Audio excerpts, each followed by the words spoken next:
This is the first episode of the Illumined Mind and Heart. Scott Hiegel and I will be delving into deep discussion centering on spiritual growth, recovery, expansion, life challenges, and most importantly, love. We will be bringing awareness to the profound importance of Gopi Krishna's work, Kundalini, and higher states of consciousness. In Scott's book, Reaching Heaven on Earth, A Soul's Journey Home, Scott wrote, "Humanity is on the brink of taking a giant step into a fascinating, unseen, unbounded inner universe of our minds, a universe which in size and intrigue dwarfs the physical universe. In it, we will find treasures beyond our imagination, new solutions to present-day problems, and the answer to the riddle of life. We welcome you to this exploration of the illumined mind and heart." So Gopi Krishna and his theory really, and how the mind can change, and here's the process and all of that. So that's been my focus, but it's always also been the most important thing is learning to love and purify yourself and, become heartful, and that to get to the highest states of consciousness, and all the religions say this, Buddha, whatever, it's about loving people. But in order to do that, you have to kind of do your best to clean yourself out because we're imperfect. So I don't know, that doesn't really answer your question, but it was, I look at it like the mind has all these potentials, okay? Mm-hmm. And it can get into this higher state. And it's normally people that have to be a little more intellectual that can understand it, like the Gopi Krishna, he was definitely in a higher state of consciousness. And I didn't even know how to explain that, or how people would even know about that, or what does that mean? And, through a change in his brain. And so, but I also know that to get to the highest stage, like every person that's ever been in that state has been loving and pure, and that. And I also say, like, one other thing in the 12-step program I'm in, which is Al-Anon, they have this certain reading which is about the promises. It's promises, but it doesn't promise you these things, but it says basically, all the people that have come before you, here's what they experience and what they've grown, and how they've had these really good outcomes. And this may or may not happen to you, and I always thought about it, like most people's brain isn't where they can comprehend a lot of what, and I'm not, thinking this is highfalutin stuff, but they just can't comprehend this stuff about higher consciousness and the brain evolving and this and that. Maybe I'm wrong on that, and I'll find out over time from speaking a lot, but it doesn't really matter, because the people that, if you look at the 12-step promises in Al-Anon, most of them are about love. They're about loving yourself. And it's kind of like, hey, and then if you by chance happen to start having these, experiences of ecstasy and, and this other state of mind where you see consciousness as the underlying reality, well, that's just an additional bonus, but most people aren't going to, experience that in this lifetime. So I think what you're bringing forth through your book and through your poetry and through your willingness to share that through the podcast that you're doing, I think it's such important information, and kind of the timing of it is really good. I mean, to me, and this is just, some thoughts I've had throughout life, there's Buddhism, which is, pretty much, it is of the mind, and no desire, no self, kind of leaning in those directions. And then there's Christianity, which to me seems more personal and of the heart. And I think bringing those two together, for me, creates a kind of wholeness and balance. Yeah. And sometimes it does seem that the intellect, at least in trying to communicate things about spirituality, focuses on the mind and doesn't get to what I think is the root of all of it, is love. Yeah. And I just wish I would hear more about love, or more about maybe the importance of bringing Buddhism and Christianity together to create a balance and wholeness. It makes me think of Jill Bolte Taylor with the whole brain. Yes. The right and left brain, and to create a whole brain. Well, to me, it's like I'd like to see a more whole spirituality, a more balanced. And maybe another way is masculine and feminine. It just seems a little off balance, at least what I've kind of brought into my experience. And I'm sure what I would like to see is out there. I just haven't come across it yet. I don't know if any of that makes sense. I know that's what I feel. It does. I lived in Marin County for a while, and that was like kind of the hotbed of the New Age movement and the people that were putting books out and selling millions. And I always had a little bit of an aversion to that. Mm-hmm. Nothing wrong with that, it's never any of that, but it's like, then I got into the 12-step program Al-Anon, and it was in 1998 in San Rafael, California, Marin County. And I thought, here's the balance. This program is about love. Yeah.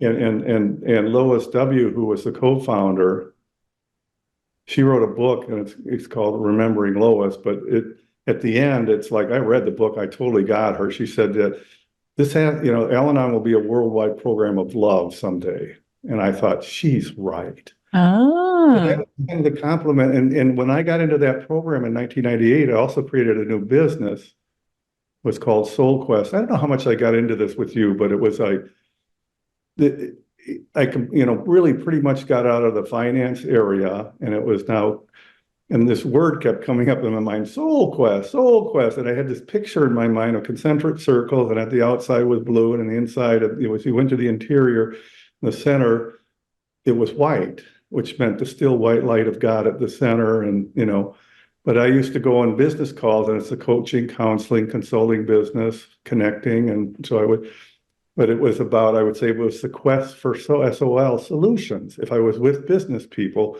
But I knew it was really about the quest for SOL, the sun within, or SOUL, my soul. And that became my sole purpose in life. And so I completely surrendered to God. I said, I really don't have much money now. I don't really have any wealth, but I'm going to let you lead. And it's not only in my work totally, but in my life. I'm going to surrender, and I'm going to hope you can show me how to love and serve. And I'm going to put that first.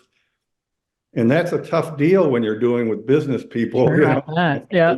Nuts. And how do you reach that balance? But it was almost like that was the balance to my life. And I saw that side of people, like, they might not get some of this highfalutin spiritual stuff, but they get the essence. It's such an essence of deep love or something. So that's how and I always looked at it like, it's interesting if people have an artistic side and very creative side and a loving side, and if they also have a very analytical side that's loving, which I knew a lot of people, like I knew investment bankers, the finest people, but you would never think that if you were looking at certain, and so, but I think I agree with you. So that's always been my purpose, is to try to bring both, but it has been focused on the Gopi Krishna side, because this is what will get the intellect back, so to speak, in the church. If you can demonstrate objectively that there's a biological process. So that was like, okay, a lot of the leadership in the country is, not believing in religion or the principles of it, and for some good reasons too, if you follow me, but the universities and all of that, it doesn't mean they're not good people. They are very good people too, but I just thought, I don't know if you ever watched the movie, The Bishop's Wife. Yes. In fact, I need to watch that because I like to watch it around Christmas time, and I have not watched that this year. I love that movie, but Uh-huh. and Monty Woolley, who's the professor, you'll see him going back to church. He was the intellect who was totally, so it's like the intellect is very unbalanced. It's very much, kind of a know-it-all. There's a real arrogance, and I just not individually but I just feel I see that it needs to be balanced. There needs to be some kind of a spiritual revolution to counteract what's going on, and what is that going to be? Because it's kind of like right now, what's going to stop? We're divided into nations, and different economic systems, different races, and everybody's at each other's throat. What's going to change that? So I thought Gopi Krishna had an answer for that. So that was always my thing is, okay, we'll figure out how to bring that out. And maybe I'll figure out I can't to people in a way that I can do it. But on the other hand, if I tell a story of imperfection, because to me, a lot of love comes out of being beaten down to nothing. Something it doesn't have to be that way. I agree. But when I went through hard things, it opened me up more and brought me closer to people. So I'm getting going on like I'm No, leaving. no. That's no, and I think I just lost my microphone. No, and I want to look more into, I want to read more and understand more about Gopi. Is it Gopi? Yeah. No, and I was so glad to discover that because I was not aware of him, and I will find out more about him because it makes total sense. It's if there can be proof biologically, it's kind of like bringing science and spirituality together as well. And it seems our world needs proof of things. Well, it's also why I wrote the second book with Christopher, because that was about love and saying love is the gateway to this higher mind. It was kind of the counterbalance to the. But let me tell you, there are so few people that really understand Gopi Krishna, and I don't know, why that is. A lot of people know about Kundalini. A lot of them come from the Buddhist and the Hindu side, and so. I don't know. It's almost like, well, who's Gopi Krishna and this evolution of the brain? And, it's almost like sacrilegious. They already have the answer. Like I was reading the Bhagavad Gita last night. Mm-hmm. I love the book, and that was God's book, but it was kind of like in that it says, well, when you reach the highest thing, you become Brahman's part of you. You become God. Well, Gopi Krishna is coming along saying, first of all, you don't get to that next state of mind with the same brain. There's got to be an organic change in it. Yeah. And then he also said religious experiences are really evolutionary experiences. In other words, if we're evolving to a godlike mind, there's an impulse in us to make us want to do that. Religion, spirituality, yoga is an expression of that. In other words, you do those things that religion teaches you. Now, sometimes they do it very imperfectly, religion gets people mad, but the underlying ideals of whether it's, again, yoga or Buddhism, those disciplines are really meant to bring you to this next state of mind. Historically, it's always been closer to God, or with Buddhism, it would be to the nirvana state eventually. But Gopi Krishna has come along and said, like, religion, religious experience, religion disciplines all come out of a evolutionary impulse because it's our next state of mind. We're hardwired for that. And so when I have a religious experience, it's really kind of I'm getting a taste of the new mind that's coming. Okay. And so I think it's a jump above where all the people who know Kundalini and what it represents is. And so it's asking people. So when I just throw it out there, it's like, like if somebody had told me in 1998 Kundalini and Gopi Krishna, I would have what? That kind of reaction. But because it happened to me, everything, and then since 1999, I read all his books, and I saw him as very different, and it was a very culmination of my path from going through Christian mystics and all the mystics to him, and then just seeing like, wow, the implications of this. He's the only guy that's put out something that can unify the race, because I'm just going to say one other thing and read it, and then I'll get off of this. But let me just read two things, and then I'll get off this. So I'm trying to explain why he has been so important to me. One, two, I'm trying to show you, like, God, I could go 10 different ways when I get on a thing, on any kind of, and I don't know how to do it. I'm just going to have to keep doing it, and that's why I need feedback. And then there's a part of me that just doesn't even want to be doing it. And there's a part of me that feels like, well, you got an obligation because you do know certain things. Mm-hmm. And so, you had the fun kind of doing all the work to get to this state of mind, but this isn't as fun to me. Well, actually, doing the podcast is more fun than I thought it would be. But so he wrote,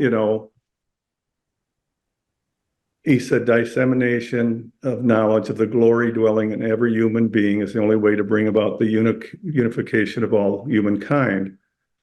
It will make known the common goal prescribed by nature for the life of man. The solemn task in front of us is to provide empirical evidence for the basic reality of cosmic consciousness. So when I read that, I mean, certain things he said that have stuck with me forever. That's one of them, So, but I also said, well, yeah, you can prove the biology, but and I think we did talk about this, but that you can also,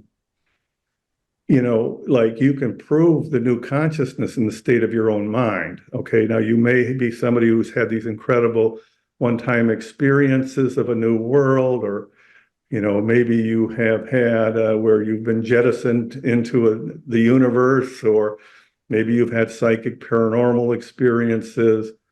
But ultimately, what he was saying is, when the brain becomes fully developed, the cosmic conscious state of mind will be like just as rational as a very balanced person, but you will see a much more brilliant colors, lights, and like paradise on earth. Mm-hmm. And you have all these incredible new talents that you didn't have before, but it isn't any big, it's just, you know what I'm saying? Does that resonate with you? Yeah, no, I absolutely understand the importance of making the connection to the evolving brain, leading to the illumined mind. I totally get it, and connected to reaching heaven on earth, because the only way that can happen is through us. Yes. It's through us. And so we have to evolve on a biological level to be able to truly embody the soul. Exactly. And that's what it is, to discover the soul and really manifest it. And that isn't it isn't just some flowery language. It's actually an objective reality. And I actually have experienced it all to a very, it's not the degree of, but I have, and that's why I know it's not. But here, let me just read one other thing with the unification thing, because he said, what did not exist before is the possibility of total destruction of the race with the sophisticated weapons of our day. It's even worse now, because now, they're going to have a suitcase nuclear bomb and whatever. I'm very positive. I think somehow Me the too. divinity will step in. So I don't go negative. That's why I said I'm not John the Baptist. And even Gopi was a little bit like going up, like saying there's going to be a nuclear war, and so did my mentor. And I was like, well, I think maybe we have to show people the more positive side, that let's focus on the chance that we can all get to an enlightened state of mind. And if not enlightened, a much more loving, because that's one of the prerequisites. So even if you don't get the enlightened, you're going to have a much more peaceful, loving mind, right? But we have a world today that's, we're all kind of frenetically burning out. But then he said, if humankind has to survive not only political and national dissension, but also religious discord must cease. The only way, in his opinion, was for science to locate the factors responsible for cosmic consciousness. And he said that through was the proving the biology by science. And so anyways, that's the one side of me that was my mission. But on the other hand, now it's like, okay, where do we go? How do we do this when we speak? And yeah, I think what you're bringing forward is absolutely important at this time. I think the timing of it is just perfect. So I encourage you to keep going.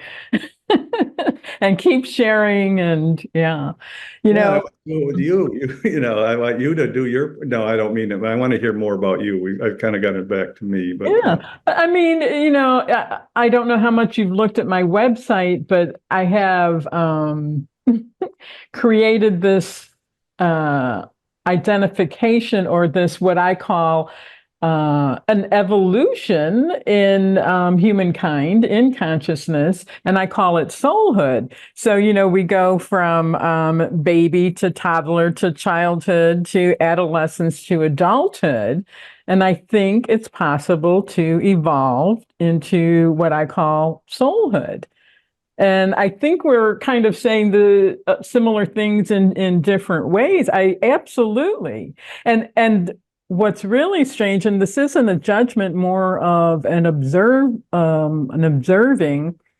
is a lot of times people reach adulthood biologically, but not in a psychological way. So in a way, they're biologically adults, but still children inside. yes, very And much so. yeah, and so I can see, like, oh my gosh, we so need to evolve, because I think a big part of what's creating a lot of chaos, there's many, many things, but part of it is the adults that needed to keep evolving didn't, maybe, and so it's like scared children. Yes, I would agree with that. And I think it's, maybe worse on the male side because all their energy has gone to being a success and, so there's a one dimensional development that's going on for a long period of time. Women, I've always gravitated more toward women on the spiritual side because they're just more open and they kind of get it. Rarely do I meet, even though I met a couple now because of speaking, but I still have this Kundalini energy roaring in me. And because when I prepare for these things now, I'm normally reading one of Gopi Krishna's books, and it's like exactly what I need to read. And I read it really quick, but it's very deep. So I'm always a little bit worn out just from the energy that's flowing off the charts with me right now. I Yeah. get up certain mornings and it looks like I was sunbathing, but I'm not. And so it's just, so it's just helpful I'm struggling with this a little bit. Yeah, no, I totally get it. And I really, really had to stay aware, which I have been pretty much throughout my whole life. If I get out of that alignment, that keeps me connected to a higher guidance, I may as well be blind. Yep. Because that's how I feel. If there's any disconnection from that higher guidance, my small self is just blind in this world. So my first focus always is, am I staying connected to that? And also, is there like this flow of energy? And it's a circular energy. And if I lose that, I can easily become depleted, because my small little self and the energy that flows through that is like the light bulb in the lamp. And when I'm connected, it's like being plugged into source. And there's a major difference between those two. So I cannot, that's my first priority always, because I can't help myself or anybody else by just being that little light bulb.